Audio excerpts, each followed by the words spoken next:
வணக்கம் மக்களே. இந்த வீடியோல நம்ம என்ன செய்தி பார்க்க போறோம்னா, நடிகர் ரஜினிகாந்த் அவர்கள் அரசியல் கேள்விக்கு நான் பதில் சொல்ல மாட்டேன். ரஜினிகாந்த் அவர்கள் எஸ்கேப் ஆன பத்திரிகையாளர்களை விட்டு எஸ்கேப் ஆன வீடியோ சோசியல் மீடியாவில் அதிகமாக வைரல் ஆகிட்டு வருது. இதை வைத்து பார்த்தீங்கன்னா ரஜினிகாந்த் அவர்களை ட்ரோல் மூலியமாகவும் மீம் மூலமாகவும் அவர்களை கலாய்த்துட்டு வராங்க. வாங்க எதற்காக அவர் பத்திரிகையாளர் சந்திப்பிலிருந்து நழுவி போனார்னு இந்த வீடியோவில் முழுமையாக பார்த்து தெரிஞ்சுக்கலாம். அதுக்கு முன்னாடி நம்ம சேனலை சப்ஸ்கிரைப் பண்ணாதவங்கெல்லாம் சப்ஸ்கிரைப் பண்ணிக்கோங்க. பெல் பட்டன் சிம்பல் அமைக்கி நம்ம சேனலோட நோட்டிஃபிகேஷனை எனபிள் பண்ணிக்கோங்க. ஃபர்ஸ்ட் டைம் நம்ம சேனலை பார்க்குறீங்கன்னா சப்ஸ்கிரைப் பண்ணாதவங்கெல்லாம் சப்ஸ்கிரைப் பண்ணிக்கோங்க. நடிகர் ரஜினிகாந்த் ஜெயிலர், லால் சலாம் படங்களை தொடர்ந்து தற்போது வேட்டையன் படத்தில் நடித்து வருகிறார். இந்த படத்தின் ஷூட்டிங் சென்னை ஹைதராபாத்தில் உள்ள பல இடங்களில் நடந்து முடிந்துள்ளது. இந்த படத்தை தொடர்ந்து லோகேஷ் கனகராஜ் இயக்கத்தின் தலைவர் 171 படத்தின் ஷூட்டிங்கில் இணைய உள்ளார். இந்த படத்தின் ஷூட்டிங் அடுத்த மாதத்தின் துவங்க உள்ளதாக சொல்லப்படுகிறது. இதற்கான ஸ்கிரிப்ட் வேலைகளை தற்போது லோகேஷ் கனகராஜ் மும்முரமாக ஈடுபட்டுள்ளார். இந்த படத்தின் பூஜை குறித்து அப்டேட்டுகள் விரைவில் வெளியாகும் என்று எதிர்பார்க்கப்படுகிறது. வேட்டையன் படத்தில் அமிதாப் பச்சன், பகத் பாசில், மஞ்சு வாரியர், ராணா, ரித்திக் சிங் உள்ளிட்ட லீட் கேரக்டர்ல நடிக்க வராங்க. இந்த படத்தின் ஷூட்டிங் விரைவில் நிறைவடைந்து தீபாவளி ரிலீஸுக்காக படம் வெளியாதாக சொல்லப்படுகிறது. இந்த படத்தின் ஷூட்டிங் தற்போது ஹைதராபாத்தில் நடந்து வருகிறது.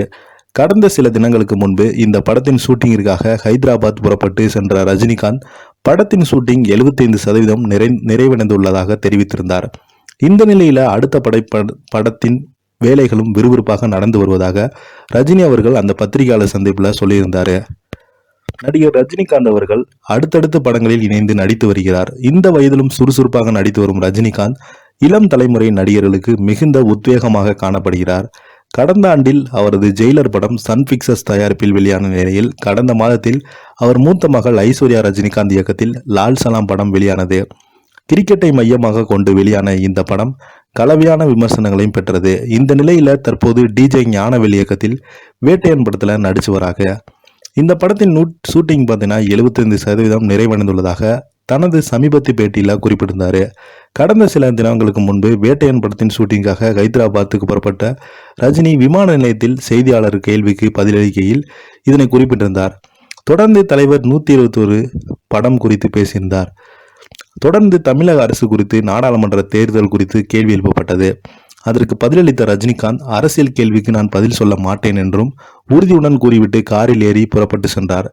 ஜெயிலர், லால் சலாம் அடுத்த படங்களில் நடித்துள்ள ரஜினி நடிப்பில் இந்த ஆண்டிலே வேட்டையன் படம் வெளியாக உள்ளதாக அவரது ரசிகர்கள் உற்சாகமடைந்துள்ளன. முன்னதாக இந்த படத்தின் ஃபர்ஸ்ட் லுக் போஸ்டர்கள் பொங்கலை ஒட்டி வெளியாகி ரசிகர்களை வெகுவாக கவர்ந்தது. படத்திற்கான எதிர்பார்ப்பும் உருவாகியுள்ளது. லைகா தயாரிப்பில் உருவான இந்த திரைப்படம் தமிழ், தெலுங்கு உள்ளிட்ட சில மொழி திரைப்படங்களில் பான் இந்திய திரைப்படமாக வெளியாக உள்ள தகவல் கிடைத்துள்ளது. இந்த வீடியோ உங்களுக்கு பிடிச்சிருந்தா லைக் பண்ணுங்க, ஷேர் பண்ணுங்க. நன்றி.